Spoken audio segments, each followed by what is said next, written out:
Magandang araw po sa inyong lahat. Ako po si Dr. Jose Reyes at sa loob ng maraming taon, inilaan ko ang aking propesyon sa pangangalaga ng kalusugan at kapakanan ng ating mga minamahal na senior citizen. Isang karangalan po ang makatrabaho ang henerasyong puno ng karunungan na maibabahagi. Ngayon, nais ko pong talakayin ang isang paksa na lubhang mahalaga, ngunit madalas nating nakakaligtaan ang maliliit na gawin natin bago matulog at kung paano ito maaaring makaapekto ng malaki hindi lamang sa ating pagtulog kundi pati na rin sa ating pangkalahatang kalusugan at haba ng buhay, lalo na habang tayo ay nagkakaedad. Ating susuriin ang ilang pangkaraniwang rutina na maaaring hindi natin namamalayang nakaapekto sa atin at tatalakayin natin ang mga simpleng ngunit epektibong pagbabago na maaari nating gawin.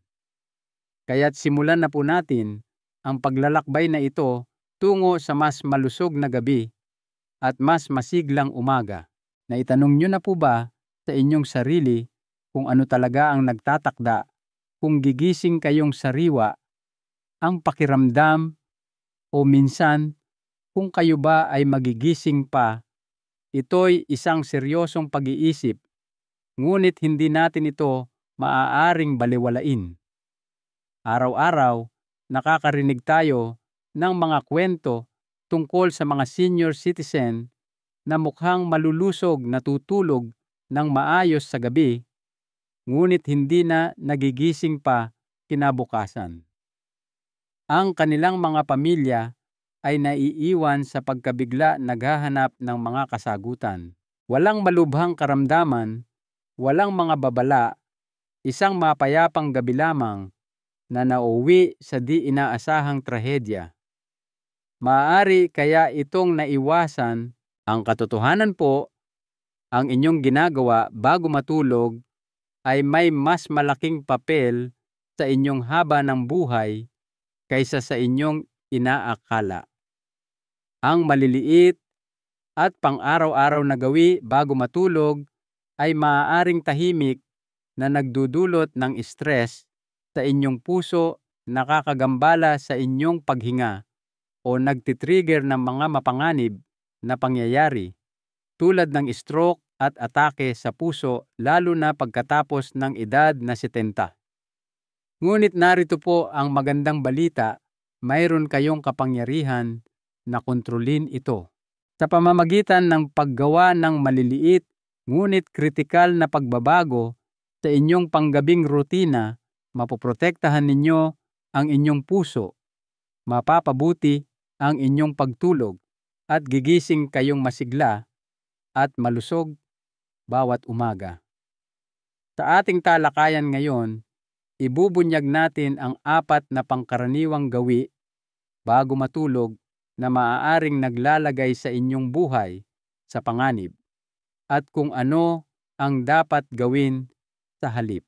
Ang ilan dito ay maaaring makagulat sa inyo at ang ilan ay maaaring ginagawa nyo na ng maraming taon nang hindi namamalayan ang mga nakatagong panganib. Samahan niyo po ako hanggang sa huli dahil ang huling gawi ay isa sa mga bagay na hindi namamalayan ng karamihan sa mga senior na ginagawa gabi-gabi, kahit na ito ang maaaring pinakamapanganib sa lahat. Simulan na po natin. 1. Pagbabaliwala sa mga senyales ng puso sa gabi kung bakit ang kinakain bago matulog ay maaaring tahimik na mamamatay tao. Nagsisimula ito bilang isang simpleng ugali, marahil isang mainit na mangkok ng sabaw, isang sandwich sa hating gabi o ilang subo lamang ng tirang pagkain bago matulog. Ginagawa nyo na ito ng maraming taon at wala namang masamang nangyari. Ngunit pagkatapos ng edad 70, ang dating tila hindi nakapipinsala ay maaaring tahimik na naglalagay sa inyong puso sa panganib habang kayo ay natutulog. Ang ating katawan ay kahanga-hanga sa pagiging matatag, ngunit binabago ng pagtanda ang lahat. Bumabagal ang inyong metabolismo, nagiging hindi na gaanong episyente. Ang panunaw at ang puso, ang inyong pinakamahalagang organ, ay mas nagsisikap upang makasabay. Ang inyong kinakain, at mas mahalaga kung kailan kayo kumakain, ay direktang nakaiimpluwensya sa inyong kalusugang cardiovascular sa mga paraang hindi napapansin ng karamihan. Ang pagkain sa gabi na dating nagdudulot ng ginhawa ay maaaring ngayon ay isang hindi nakikitang sanhi ng mga mapanganib na pangyayari sa gabi. Kapag kumonsumo kayo ng mabigat na pagkain na masyadong malapit sa oras ng pagtulog, ang inyong katawan ay pumapasok sa digestion mode sa halip na deep rest mode. Ang inyong tiyan ay gumagawa ng mas maraming asido, ang inyong mga bituka ay nananatiling aktibo, at ang inyong heart rate ay nananatiling mataas. Gayong dapat sana ay bumabagal na ito. Lumilikha ito ng ripple effect, nagpapataas ng posibilidad ng acid reflux, biglaang pagtaas ng blood sugar, at mas mataas na presyon ng dugo sa gabi. Para sa isang taong may dati ng sakit sa puso o diabetes, ang kombinasyong ito ay maaaring nakamamatay. Isang nakatagong panganib ng pagkain sa gabi ay ang epekto nito sa autonomic nervous system na kumukontrol sa mga involuntary functions tulad ng heart rate at presyon ng dugo. Ang panunaw ay nag-a-activate sa sympathetic nervous system, ang fight or flight response, gayong ang inyong katawan ay dapat pumapasok na sa parasympathetic state kung saan nagaganap ang paggaling at pagbawi. Ang resulta, isang pusong hindi kailanman lubusang nakakapagpahinga, isang katawang nananatiling nakaalerto, at isang gabing puno ng mababaw at putol-putol na tulog. Marahil ang pinakanakababahalang kahihinatnan ay ang koneksyon sa pagitan ng pagkain sa gabi at nocturnal hypertension, isang kondisyon kung saan ang presyon ng dugo ay nananatiling mapanganib na mataas sa gabi sa halip na bumaba gaya ng nararapat. Natuklasan sa mga pag-aaral na ang mga senior na kumakain ng hapunan o merienda ng late bago matulog ay mas malamang na makaranas ng nocturnal hypertension na makabuluhang nagpapataas ng kanilang panganib sa atake sa puso at stroke habang natutulog. Hindi lamang ito tungkol sa pakiramdam na bloated o hindi mapakali. Ito ay tungkol sa pangmatagalang bigat na inilalagay sa cardiovascular system kapag ang katawan ay napipilitang mag-multitask sa halip na mag-rejuvenate. Para sa mga may diabetes o insulin resistance, ang pagkain sa gabi ay maaaring magpataas ng husto ng blood sugar kung kailan ang katawan ay hindi handang harapin ito. Bumabagal ang produksyon ng insulin sa gabi na nagpapahirap sa epektibong pagproseso ng glucose. Ang mataas na blood sugar sa magdamag ay naiugnay sa mas mataas na panganib ng arrhythmia, irregular na tibok ng puso na maaaring maging banta sa buhay. Ngunit hindi ito nangangahulugang kailangan ninyong matulog ng gutom. Ang susi po ay nasa tamang oras at kontrol sa dami. Ang pinakamahusay na paraan ay tapusin ang inyong huling kumpletong pagkain ng hindi bababa sa 3 hanggang 4 na oras bago matulog na nagbibigay sa inyong katawan ng sapat na oras para matunaw ang pagkain. Kung talagang kailangan ninyo ng isang bagay bago matulog, pumili ng maliit at makapusong merienda tulad ng isang dakok ng mani, isang hiwa ng abokado o isang tasa ng herbal tea. Ang mga pagkaing ito ay hindi magpapabigat sa inyong sistema at maaaring makatulong pa para sa mas mahimbing na tulog. Habang ipinipikit ninyo ang inyong mga mata sa gabi, ang inyong puso ay nararapat ding magpahinga tulad ninyo. Ang isang simpleng pagbabago sa kung kailan at ano ang inyong kinakain ay maaaring mga hulugan ng pagkakaiba sa pagitan ng paggising na sariwa ang pakiramdam o hindi na paggising pa. 2. Ang pagpunta sa banyo sa hating gabi na maaaring higit pa sa tulog ang iyong gastos. Nagsisimula ito bilang isang paminsan-minsang abala, isang pagpunta sa banyo sa kalagitnaan ng gabi, isang maikling pagkaantala bago kayo bumalik sa pagkakahiga. Ngunit habang lumilipas ang mga taon, ang mga paggising na ito ay nagiging mas madalas, mas nakakaabala. Ang dating mahimbing na tulog ay parang pira-piraso na ngayon na parang ang tulog ay nawawala ng paunti-unti. Sinasabi niyo sa inyong sarili na bahagi lamang ito ng pagtanda, isang maliit na abala, walang dapat ikabahala. Ngunit paano kung ang mga panggabing pagpunta sa banyo ay higit pa sa isang istorbo? Paano kung tahimik itong naglalagay sa inyo sa panganib sa mga paraang hindi nyo kailanman naisip? Ang nokturya, ang kondisyon ng madalas na pag-ihi sa gabi ay hindi lamang tungkol sa naantalang tulog. Ito ay isang malaking pabigat sa katawan, pinipilit ang puso at nervous system na umangkop sa biglaang pagbabago sa posisyon, presyon ng dugo at pagiging alerto ng maraming beses sa isang gabi. Sa bawat paggising ninyo, ang inyong katawan ay nabibigla mula sa natural nitong sleep cycle, nagtitrigger ng sunod-sunod na physiological responses na maaaring mapanganib lalo na sa mga nakatatanda. Ang simpleng kilos ng mabilis na pagtayo pagkatapos ng mahimbing na tulog ay maaaring magdulot ng postural hypotension, isang biglaang pagbaba ng presyon ng dugo na humahantong sa pagkahilo, kawalan ng balanse at mas mataas na panganib na mahimatay. Para sa maraming senior dito, nagsisimula ang mga pagkahulog.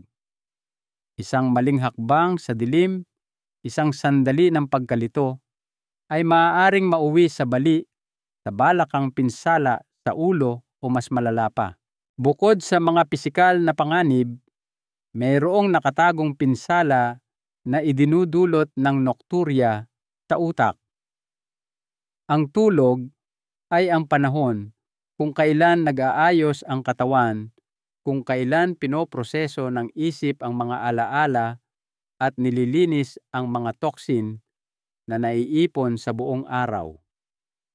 Sa bawat paggising ninyo, kahit ilang minuto lamang, ang inyong sleep cycle ay nasisira.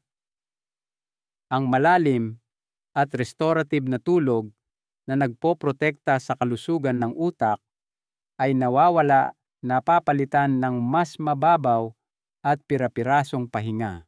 Sa paglipas ng panahon, ang chronic sleep disruption ay naiugnay sa mas mataas na panganib ng cognitive decline, dementia, at maging Alzheimer's disease. Ang tila hindi nakapipinsalang mga pagkaantala sa gabi ay maaaring nagpapabilis pala sa pagtanda ng utak. Ang magandang balita po ay hindi maiiwasang bahagi ng pagtanda ang nokturya. Ang mga simpleng pagbabago sa pamumuhay ay maaaring makabawas ng malaki sa epekto nito. Isa sa pinakaepektibong estratehiya ay ang pagsasaayos kung kailan at gaano karami ang inyong iniinom. Maraming senior ang nagkakamali sa pag-inom ng maraming tubig sa gabi. Iniisip na kailangan nilang manatiling hydrated sa magdamag. Ngunit ang pangangailangan ng katawan sa hydration ay dapat matugunan ng mas maaga sa araw na nagbibigay ng oras sa mga bato na iproseso ang mga likido bago matulog. Ang caffeine at alak na parehong nagsisilbing diuretics ay dapat ding limitahan sa hapon at gabi. Maging ang tila simpleng inumin tulad ng herbal tea ay maaaring makadagdag sa nocturia kung iinumin ng masyadong malapit sa oras ng pagtulog. Para sa mga nagigising pa rin sa gabi, mahalagang bawasan ang mga panganib na kaugnay ng pagbangon sa kama. Ang pag-install ng mga motion-activated na ilaw sa gabi ay makatutulong upang maiwasan ang pagkalito. Ang pagkakaroon ng matatag na kasangkapan sa malapit para suportahan ay makababawas sa panganib ng pagkahulog. Sa ilang kaso, ang pagsasaayos ng oras ng mga gamot, partikular ang diuretics, sa ilalim ng gabay ng doktor ay maaari ring makagawa ng malaking pagkakaiba. Ang pagpunta sa banyo sa gabi ay maaaring tila isang maliit at madaling makalimutang sandali, ngunit para sa mga senior ito ay maaaring isang tahimik na banta sa parehong pisikal na kaligtasan at pangmatagalang kalusugan. Sa pamamagitan ng maingat na pagbabago sa inyong rutina, mapoprotektahan ninyo ang inyong katawan, mapangangalagaan ang inyong pagtulog, at masisigurong ang bawat gabi ay tunay na nagsisilbi sa layunin nito, pagpapanumbalik, pagpapalakas, at paghahanda sa inyo para sa mga susunod na araw. 3. Ang pagtulog sa mainit na kwarto ay tahimik na napit, nagpapahirap sa iyong puso. Mayroong hindi maikakailang ginhawa sa isang mainit at komportableng silid-tulugan. Maraming senior ang likas na nagpapataas ng temperatura sa gabi. Naniniwalang makatutulong ito sa kanila na matulog nang mas mahimbing maiwasan ang ginaw at maprotektahan sila mula sa discomfort. Ngunit ang pakiramdam na init at seguridad ay maaaring naglalagay pala ng nakatagong stress sa puso, nagpapataas ng panganib ng nighttime dehydration, cardiovascular strain, at maging mga kaganapang banta sa buhay tulad ng stroke o atake sa puso. Habang tayo ay tumatanda, bumababa ang kakayahan ng katawan na i-regulate ang temperatura.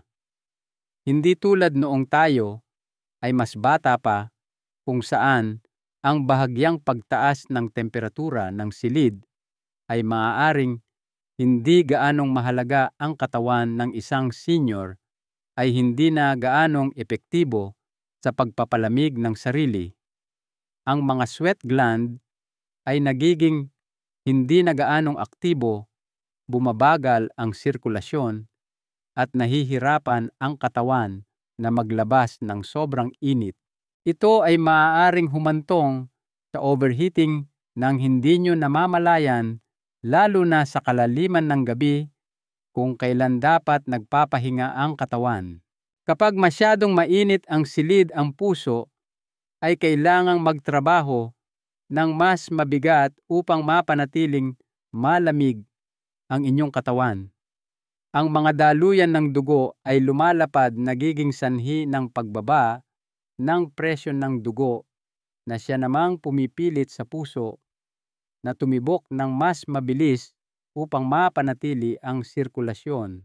Ito ay lalong mapanganib para sa mga individual na may dati ng kondisyon sa puso o mataas na presyon ng dugo, dahil ang dagdag na stress ay maaaring mag-trigger ng arrhythmias o iba pang komplikasyon sa cardiovascular.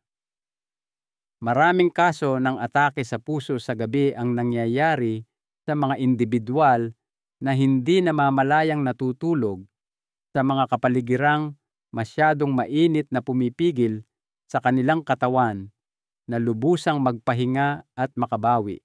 Ang dehydration ay isa pang nakatagong panganib. Kahit ang bahagyang overheating ay maaaring humantong sa mas mataas na pagkawala ng likido sa pamamagitan ng pawis, nagpapalapot ng dugo at nagpapataas ng panganib ng pamumuo ng dugo clot formation.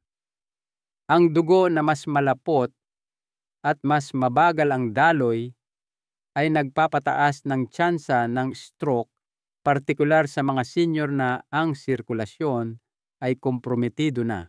Karamihan sa mga tao ay iniisip na ang dehydration ay issue sa araw, ngunit ang katotohanan ay nawawalan ang katawan ng malaking halaga ng tubig habang natutulog, lalo na kung masyadong mataas ang temperatura ng silid. Ang mainit na silid tulugan ay nakakasagabal din sa kalidad ng tulog. Ang katawan ay natural na lumalamig bilang paghahanda para sa malalim at restorative na tulog, ngunit kapag masyadong mainit ang silid, ang prosesong ito ay naaantala. Sa halip na pumasok sa mga kritikal na yugto ng malalim na tulog na sumusuporta sa memorya, immune function at pangkalahatang pagbawi, ang katawan ay nananatili sa mas mababaw at hindi mapakaling estado. Ang mga senior na natutulog sa maiinit na silid ay madalas gumising na pagod-antok o kahit kinakapos ng hininga, hindi namamalayan na ang kanilang kapaligiran sa pagtulog ang nagnanakaw sa kanila ng tunay na pahingang kailangan nila. Ang ideal na temperatura sa pagtulog ay nasa pagitan ng mga 15 hanggang 19.5 degrees Celsius, katumbas ng mga 60 hanggang 67 degrees Fahrenheit. Bagamat maaaring malamig ito, sa simula mabilis na nag-a-adjust ang katawan na humahantong sa mas mahimbing na tulog at pinabuting kalusugan ng puso. Ang paggamit ng mga kumot na gawa sa breathable cotton sa halip na mabibigat na sintetikong materyales ay makatutulong na mapanatili ang init nang hindi nagkukulong ng sobrang init. Ang isang maliit na bentilador o bukas na bintana ay makapagpapabuti sa sirkulasyon ng hangin na tinitiyak ang tuloy-tuloy na supply ng sariwa at malamig na hangin sa buong gabi. Ang temperatura ng inyong silid tulugan ay higit pa sa usapin ng ginhawa. Ito ay usapin ng kalusugan at haba ng buhay. Sa pamamagitan ng paggawa ng maliit na pagsasaayos sa kapaligiran kung saan kayo natutulog, mapapagaan ninyo ang bigat sa inyong puso, mababawasan ang inyong panganib sa dehydration at mga komplikasyon sa cardiovascular at gigising bawat umaga na tunay na sariwa ang pakiramdam. 4. Ang pagtulog sa maling posisyon ay maaaring dahan-dahang makapinsala sa iyong puso at baga. Karamihan sa mga tao ay hindi kailanman nag-iisip tungkol sa kung paano sila natutulog. Tutal hanggat komportable ka, hindi na dapat mahalaga. Tama po ba? Ngunit pagkatapos ng edad 70, ang paraan ng inyong pagtulog ay maaaring mga hulugan ng pagkakaiba sa pagitan ng malalim at restorative na pahinga at isang tahimik, hindi nakikitang pabigat sa inyong puso at baga. Ang posisyong pinipili ninyo sa gabi ay nakaiimpluwensya kung gaano kahusay humihinga ang inyong katawan, kung gaano kahusay umiikot ang dugo sa inyong puso, at maging ang inyong panganib na magkaroon ng malubhang kondisyon sa kalusugan sa paglipas ng panahon. Ang pagtulog ng nakatihaya flat on your back ay maaaring mukhang natural, ngunit para sa maraming senior ito ay isa sa mga pinakamapanganib na posisyon. Habang kayo ay nagre-relax, hinihila ng gravity ang dila at malalambot na tissue ng lalamunan paatras, bahagyang humaharang sa daanan ng hangin. Ito ay maaaring humantong sa obstructive sleep apnea, isang kondisyon kung saan paulit-ulit na humihinto at nagsisimula ang paghinga sa buong gabi. Kahit hindi kayo lubusang magising, ang inyong katawan ay nahihirapan. Bumaba ang antas ng oxygen, mas nagsisikap ang puso at ang utak ay tumatanggap ng mga signal ng pagkabalisa na pumipigil sa inyong maabot ang malalim na tulog na lubhang kailangan ng inyong katawan. Sa paglipas ng panahon, ang hindi nagagamot na sleep apnea ay nagpapataas ng panganib ng mataas na presyon ng dugo, heart failure, at maging biglaang pag-atake sa puso habang natutulog. Ang pagtulog ng nakatagilid sa kanan, on the right side, bagamat mas mabuti para sa paghinga kaysa sa nakatihaya para sa ilan, ay maaaring magdulot ng karagdagang presyon sa puso. Iminumungkahi ng mga pag-aaral na ang posisyong ito ay maaaring makahadlang sa optimal na sirkulasyon ng dugo na nagpapahirap sa puso na mag-pump ng mahusay. Para sa mga senior na may dati ng kondisyon sa puso, ito ay maaaring makadagdag sa fluid retention sa baga at binti na nagpapataas ng panganib ng congestive heart failure. Ang pinakamahusay na posisyon sa pagtulog para sa kalusugan ng puso ay karaniwang nakatagilid sa kaliwa, on the left side. Nagbibigay daan ito sa puso na mag-pump ng mas mahusay, nagpapabuti ng sirkulasyon at tumutulong pa sa panunaw. Para sa mga madalas magkaroon ng acid reflux, ang pagtulog ng nakatagilid sa kaliwa ay makatutulong upang maiwasan ang pag-akyat ng asido mula sa tiyan patungo sa esophagus, binabawasan ang panggabing discomfort at pinapabuti ang kalidad ng tulog. Ang paggawa ng simpleng pagsasaayos sa inyong posisyon sa pagtulog ay maaaring hindi mukhang mahalaga, ngunit maaari itong magkaroon ng malalim na epekto sa inyong pangmatagalang kalusugan. Ang paggamit ng body pillow para suporta ay makatutulong upang hindi kayo gumulong ng nakatihaya at ang bahagyang pag-angat ng inyong ulo ay makapagpapabuti sa daloy ng hangin. Sa pamamagitan ng pagpili ng tamang posisyon sa pagtulog, mas madali kayong makahihinga. Masusuportahan ang inyong puso at masisigurong ang pahinga sa bawat gabi ay tunay na nagpapanumbalik sa inyong katawan. Pangwakas na kaisipan, maliit na pagbabago, malaking epekto sa iyong buhay. Ang mga gawi na dinadala ninyo sa gabi ay may mas malaking kapangyarihan sa inyong kalusugan kaysa sa inyong inaakala.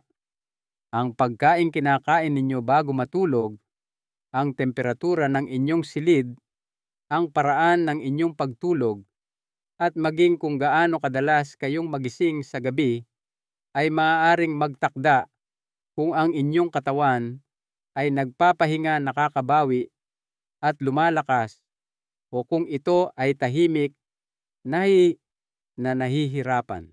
Pagkatapos ng edad 70, bawat desisyon na ginagawa ninyo tungkol sa inyong pagtulog ay hindi lamang tungkol sa ginhawa, ito ay tungkol sa kaligtasan haba ng buhay at kalidad ng mga darating na taon. Isang simpleng pagsasaayos, pagkain ng hapunan, ng mas maaga pag-inom, ng mas kaunti bago matulog, pagpapalamig ng inyong silid tulugan, o pagbabago ng inyong posisyon sa pagtulog ay maaaring magsimula ng sunod-sunod na positibong epekto. Ang inyong puso ay tumitibok ng mas matatag, ang inyong mga baga ay nakakakuha ng hangin ng mas malaya, at ang inyong utak ay nakararanas ng malalim at walang istorbo na pahinga na kailangan nito upang gumana ng pinakamahusay. Ang pagtulog ay hindi lamang tungkol sa pagpikit ng mga mata. Ito ang pundasyon ng inyong kalusugan, ang tahimik na puwersa na nagtatakda kung gaano kahusay kayong mamumuhay sa bawat araw na sumusunod. Ngayong gabi, bago kayo matulog, maglaan po ng sandali upang magnilay. Ano ang isang maliit na pagbabago na maaari ninyong gawin upang maprotektahan ang inyong katawan habang kayo ay natutulog? Ang pagpili ay nasa inyo, at ang gantimpala, isang mas mahaba, mas malusog, at mas masiglang buhay, ay sulit po. Gaya ng ating napag-usapan, hindi lamang ito mga minor na pag-aayos. Ito ay makapangyarihang mga pagbabago na maaaring malalim na makaapekto sa inyong kapakanan. Ang aking mga taon sa pagsasanay ay nagpakita sa akin na ang pinakasimpleng mga pagbabago ay madalas na nagbubunga ng pinakamalaking benepisyo sa kalusugan, lalo na habang tinatanggap natin ang ating mga senior years. Isang mahalagang aral sa buhay na natutunan ko, kapwa, mula sa aking mga pasyente at mula sa buhay mismo, ay ang proactive na pangangalaga ay palaging mas mahusay kaysa sa reactive na pagkumpuni. Ang paggawa ng maliliit at mulat na hakbang na ito bawat gabi ay isang pamumuhunan sa inyong kinabukasan, isang gawa ng paggalang sa sarili na nagbibigay daan sa inyong gumising sa mas maliwanag at mas masiglang mga araw. Ito ay tungkol sa pagdaragdag hindi lamang ng mga taon sa inyong buhay, kundi buhay sa inyong mga taon. Hinihikayat ko po kayong isaalang-alang ang mga puntong ating tinalakay. Ano po ang isang aral mula sa ating talakayan ngayon na tumatak sa inyo, o isang pagbabago na naramdaman ninyong inspirado kayong gawin? Mangyari po lamang na ibahagi ang inyong mga saloobin sa comment section sa ibaba. Ang inyong mga pananaw at karanasan ay mahalaga sa ating komunidad. Kung nakita ninyong nakatutulong ang impormasyong ito, mangyaring i-like po ito, sumubaybay para sa iba pang mga kaalamang pangkalusugan na angkop para sa inyo, at ibahagi ito sa mga kaibigan at pamilya na maaaring makinabang din. Ang kaalaman, kapag ibinahagi, ay lalong nagiging makapangyarihan. Maraming salamat po sa inyong pagsama sa akin ngayong araw.